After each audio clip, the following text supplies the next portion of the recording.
This podcast was recorded on the ancestral lands on Treaty 1 territory, the traditional territory of the Anishinaabe, Cree, Oji-Cree, Dakota, and the Dene peoples, and on the homeland of the Métis Nation. This is Humans on Rights, a podcast advocating for the education of human rights. Here's your host, Stuart Murray.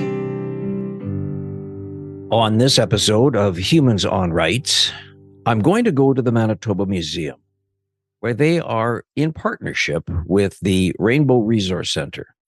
They're launching an exhibit called If These Walls Could Talk. First, some background on the Rainbow Resource Centre. Rainbow Resource Centre began as a student group, the University of Manitoba, in the early 1970s, first known as the Campus Gay Club. The name was changed in 1973 to Gays for Equality. Gays for Equality offered a telephone information line, peer counseling service, a resource library on the University of Manitoba's campus. And the group went on to become a leader and an important resource for the gay and lesbian community, providing community services, education, outreach, and political awareness and activism.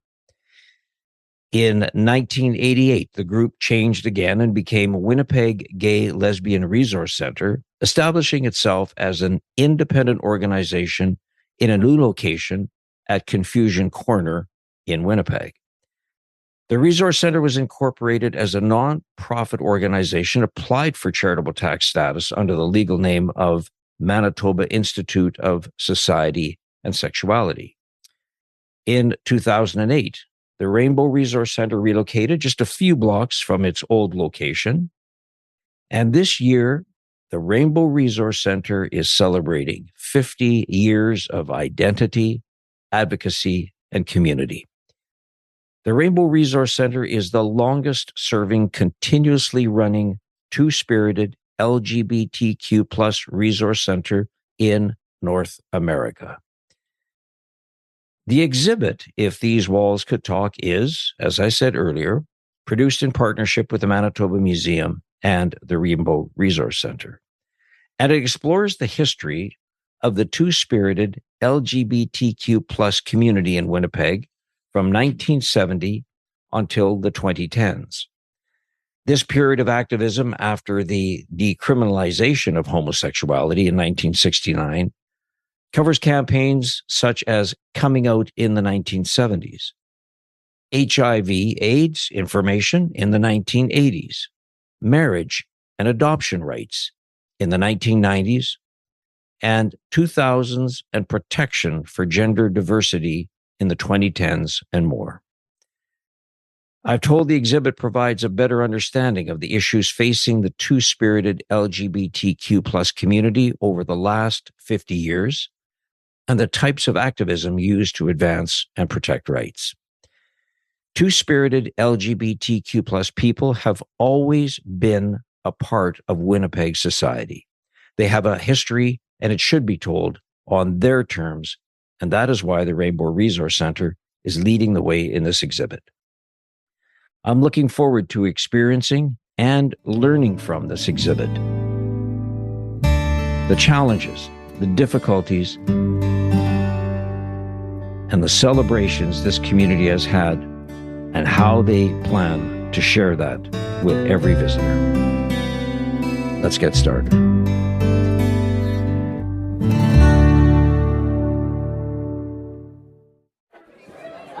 Well, I'm at the Manitoba Museum and for the launch of If These Walls Could Talk, and I run into a good friend, Christy Cumming. Christy, why are you here at If These Walls Could Talk? Well, Stuart, I was graciously invited by the Rainbow Resource Centre to come and partake in today's events as an event manager for the 50th anniversary gala celebration and Saturday night Pride Party this year. I have had a fabulous opportunity to work with the centre and the amazing people that are doing amazing work there, and I wanted to become more informed and take a look at the unbelievable history of what has happened in the community over the years right here in the city that we live in. So, Christy, were you aware of the Rainbow Resource Center, or how did you get involved? I was aware of it and became more involved as I became involved in running an event for the organization. And you're talking about the 50th anniversary. What a milestone. Can you share some of the ideas or thoughts that are going into the celebration of 50 years of the Rainbow Resource Center? We are working very hard in multiple ways to make sure that this is a fabulous event celebrating the community and bringing people to recognize and applaud Rainbow Resource Center being the longest running 2S LGBTQ organization in Canada. I mean, it's pretty amazing. 50 years ago, you would not have been able to run this event. So if you were talking to somebody about wanting to get involved with the Rainbow Resource Center to celebrate what this community has done, what advice would you give them? I would say take a look at social media. There's many wonderful things happening to celebrate the 50th anniversary, things that are going on all year. Two of the events that I mentioned, Saturday Night Pride happening June 3rd and the 50th anniversary gala November the 4th. But in between, there's lots of ways to get involved, support, become more educated, contact the Rainbow Resource Center. Yeah, and it's about learning. It's about learning, and that's what you're doing, and that's what I'm doing. And I'm delighted to have run into you today, and I look forward to all the great work that you continue to do at the Rainbow Resource Center, Christy. Thanks. Great to see you, Stuart. Take care.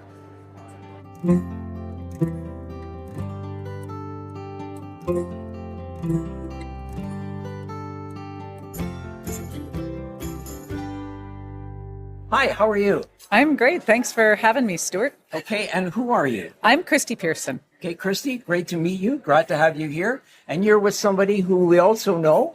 Louis Triple. Hey, Louis, how are you? Excellent, thank you. Okay, now I understand the two of you are working on something pretty exciting. Louis, what is that? It is massive. It's the 50th anniversary gala for the Rainbow Resource Center serving the LGBTQ plus community.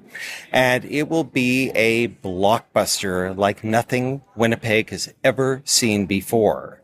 Being that it's the 50th anniversary and the longest running in all of Canada, we will be throwing a party and messaging that you have never seen in this town.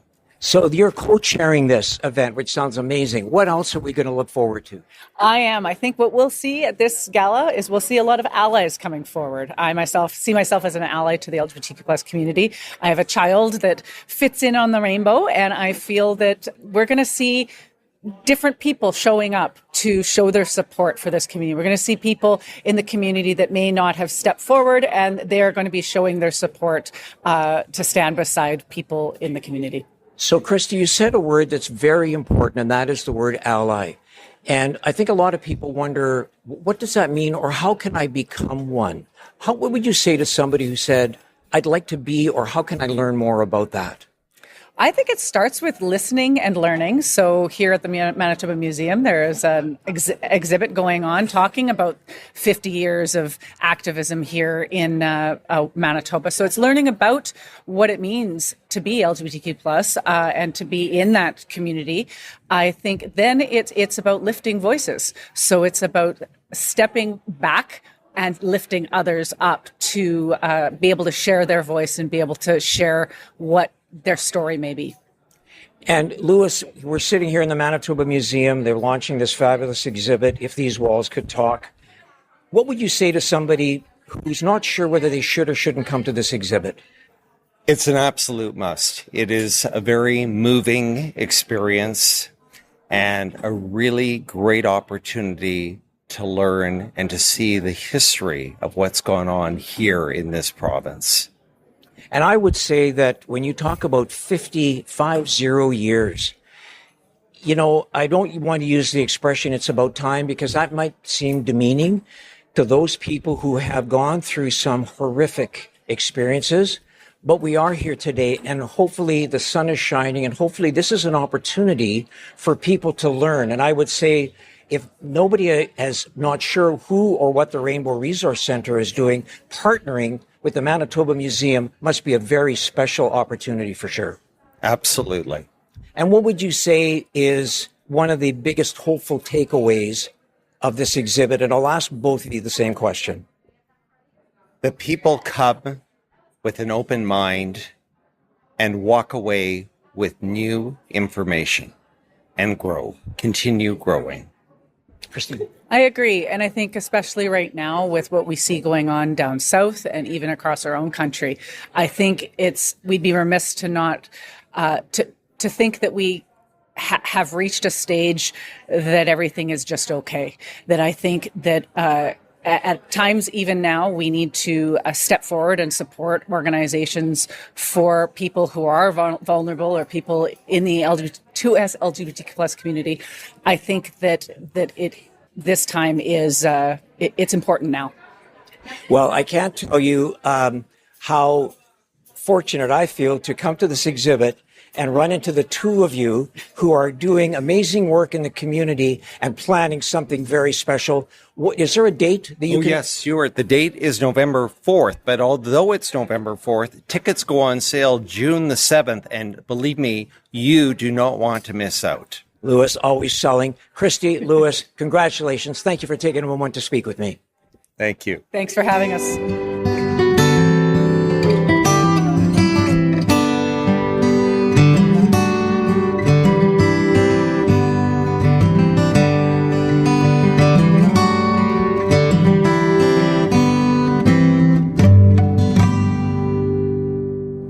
Hi, can you introduce yourself? Hi, I'm Jordan Anglin Reimer. I am a trans woman. I'm a member of the Prime Minister's Youth Council in the federal government. Jordan, we're here at the Manitoba Museum. They've just launched this exhibit with the Rainbow Resource Center called If These Walls Could Talk. Why is this an important exhibit?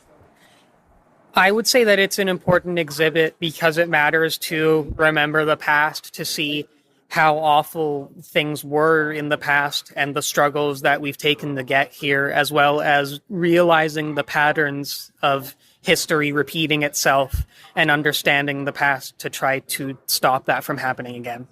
And Jordan, people always talk about this issue about, I'd like to be an ally. Mm-hmm. What does that mean to you? And what advice would you give to somebody like me that would say, Jordan, how can I become an ally in this issue? You can become an ally in this issue by speaking up for your queer peers, speaking up for their rights, and stopping people when they speak against us.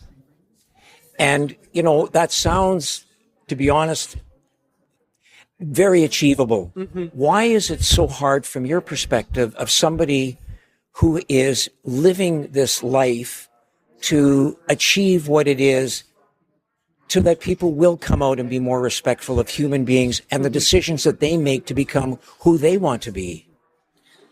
Because a lot of people are very vocal against us. A lot of people do not like those who are different from themselves and will do what they can to try to make a very homogenous society. And one of the challenges always, Jordan, is people are always have an issue with somebody who may be different. Mm-hmm. How do we start to have conversations with people to celebrate our differences rather than say, well, because we are different, or we have difference of opinion, yes. Which is nothing wrong either to have a difference of opinion. We still are human beings. Yeah. What would you say to people who saying, well, how do we get to know somebody who is different than we are? Honest conversation. The thing about the people who are saying these against us is that they aren't listening to other people. The key here is communication. There needs to be honest communication between both sides to understand each other. And when you talk about honest communication, which I agree and support, how has social media helped or hindered that conversation? Oh, I would say social media has greatly hindered it, because the thing with social media and the thing with algorithms is that it puts people in bubbles. If anything, I would say that people are more likely in real life to encounter people with more diverse opinions than they are in their own bubble of where they are in social media with their echo chamber. And you mentioned at the outset of this, Jordan, that you are sitting on, if I get it right, the Prime Minister's Youth Council. The Prime Minister's Youth Council. How did you get involved in that? It was a quite lengthy application process. There were postings online for people who wanted to join it, and I wanted to join it because I have very strong opinions about trans rights, being trans myself, and I fear what's happening in the States right now, and I want to get my voice to as many people as I can to stop that from happening here. And so I applied. At first it was a written process, and then they got back to me a couple of months later for a recorded interview where, similar to this, they asked me questions, and then I would record my questions and send it back, my answers, and send it back to them. And then I got a call a couple of months later saying that I was in. Wow, congratulations. Thank you. Great. And do you have a mandate, Jordan, with this committee is there something specific that they've asked you to do? Essentially, the committee is just for being the voice of youth in the country, because the thing with the ministers and public servants who are very high up in the federal government is that they tend to only hear each other's voices a lot of the time. And so there's been an initiative to try to reach out to more diverse groups of people, and that includes youth. So truly the point of this council is just for them to hear the voices of the youth and have ambassadors for our age group to represent us, to talk to them. So I'm going to ask a question, Jordan. If I don't ask it properly, please make sure that I use the proper way in asking the question. Mm-hmm. But as a member of the transgender community, tell me something that you feel so incredibly positive about. I feel positive, honestly, after coming out of this exhibit with just how far that we've gotten. I have been thinking about this a lot over the last hour while I've been here, and I am very proud to be a part of this community with the people who have come before me in this province, who have fought tooth and nail for the rights that we have now. I am proud to have places like Rainbow Resource Centre and Clinic in the city to help us. Jordan, thank you much for spending some time with me. I really appreciate it. It's wonderful to meet you, and I wish you all the success on the Prime Minister's Youth Committee, because clearly you're somebody who's very passionate, and I know you're going to make a difference. So thanks for spending some time with me. Oh, you're very welcome. Thank you for inviting me here. It was wonderful to talk to you.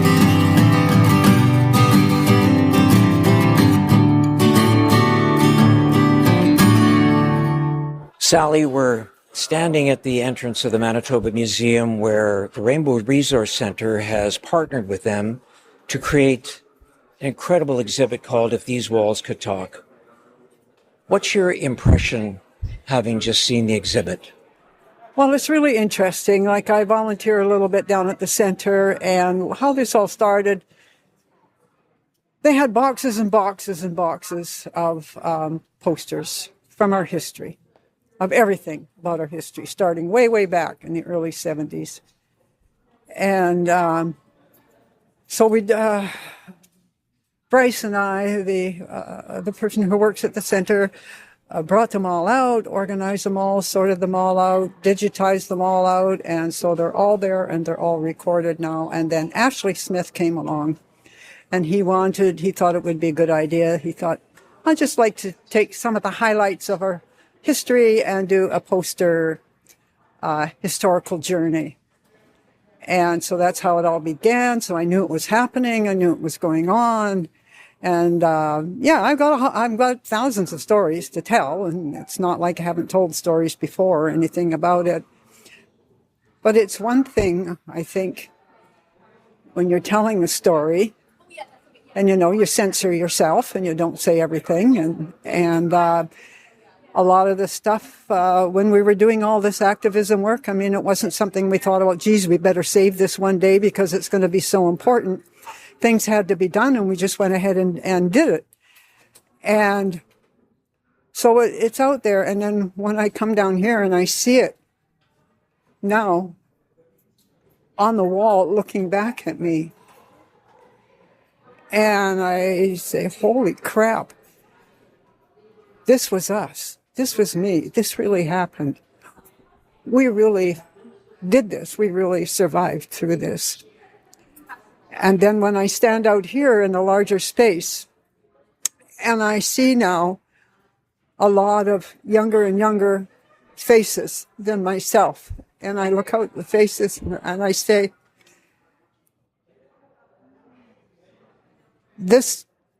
you're an expression of the work that we did. You're here now, like you're young and you have all these rights, and that was because of all of our work, and that's such a great thing, and it was so good to see them there. And then I think, so this is what we worked for, so that people could be who they were and love who they are and be here and come and go as they please. And yet, here we are again in some kind of a rally, protesting and activating for our inherent human rights. And so it goes on and on. And yeah, it's very emotional to me. Very emotional. I'm so grateful that Ashley did this work. It's just such a small part of it. I mean, there's so much of it, and to even sort out what were some of the major highlights is very difficult. So, Well, and Sally, one of the great things must be that somebody had the foresight to save some of these elements in the archives so that they were saved and allowing people to then bring them forward. From your perspective, who you've been involved in this for a long, long time, to understand that those memories that were in boxes are now in people's minds. They're on walls. They're part of a conversation. and this is the thing, like I'm an oral historian, and I'm a bit of an archivist myself. And so I started saving, and I've got boxes and boxes, and a lot of the information that is here on the walls is part of my own archival papers. And yes, and other members of the community, like Chris Vogel, for instance, he was tenacious. He was a pack rat. He saved everything. And even pay slips, from check stubs. And he says, not so much for the amount of money, but for the names, so that we knew in our community who might be our supporters. And he said at the time, too, that he was archiving all this material and saved everything. It wasn't because he thought, oh, this would be famous one day and people would want to know about it. He was saving it at the time and hanging on to it for educational purposes, because we were always in dialogue with people and other politicians and religious people arguing for ourselves and our human rights. So all of this information that Chris had been gathering was used. Like, he read everything, every article, everything. And so we could use it as arguments when we were arguing for our rights. And yeah, bless their hearts, everybody who, saved this stuff. Me, because I have it in boxes. Well, what do you do with it? And this is the first time that somebody has, like Ashley, has wanted to bring it forward, do something with it. Can I just ask, Sally, you mentioned Ashley. Could you just explain who Ashley is, please? Ashley Smith, who is the advocate right now at the Rainbow Resource Center. At the time, he was the coordinator for the Over the Rainbow group, the 55-plus folk at the Resource Center. Okay. And so he's the one who motivated this whole thing. Yeah. Sally, if somebody's wondering whether they should come to this exhibit and we're asking you, what would you tell them? I think I know the answer to it, but the question I would like you to explain is, after you said yes, why is it important for people to come to this exhibit? Well, everybody's human rights is important. And when you have grown up as a part of a marginalized group, and you've been isolated, you've been rejected, you've been spit on, it's important It's just important for people to know, like, we're all human. We're all people. We're all the same. When things are pushing back, stand up. Use your voice. Find your voice. Push back against it. I don't know. I get lost in my own emotion. Well, rightly so, Sally. I mean, and I know when I asked you if you would be part of this conversation, I know your reluctance was because of your emotion of what you've just been through. I just can't thank you enough for stopping and at least sharing in a very small way, which is not even the tip of the iceberg of what you have seen. But I just thank you for spending a bit of time with me. Well, yes, you're welcome, and thank you. And like this is wonderful and this is great. I always remind our people, though, like, don't get complacent. We always have to be vigilant, and I think we will always have to be vigilant, not just our group, but other marginalized groups. And that's a sadness. Yeah, Sally, it is. But I see in you somebody who is a passionate member of this community. And, I would love you just to sort of share your last thoughts about what's your biggest, most happiest moment about this struggle that you will carry as a memory that takes you to the next level? I guess I don't know if there's any one memory, and this isn't work I did by myself. This is work we all did together. And just when I think about all those people I walked with, all those people I rallied with, all those people that we experienced laughter and humor and hardship together with, and all those people, friends of mine who've lost through AIDS, through suicide, through other things. It's to still be here today is pretty marvelous. Pretty marvelous. Sally, thank you so much for sharing a little bit about who you are and the importance of what it is that all of us can learn more about and support. I think, like, the most important thing is we all have a voice. Find your voice and use it. Don't stay silent. Your silence won't protect you. Well said, Sally. Thank you so much. Thank you. Thanks for listening to Humans on Rights. A transcript of this episode is available by clicking the link in the show notes of this episode. Humans on Rights is recorded and hosted by Stuart Murray. Social media marketing by Buffy Davey. Music by Doug Edmond. For more, go to humanrightshub.ca. Produced and distributed by the Sound Off Media Company.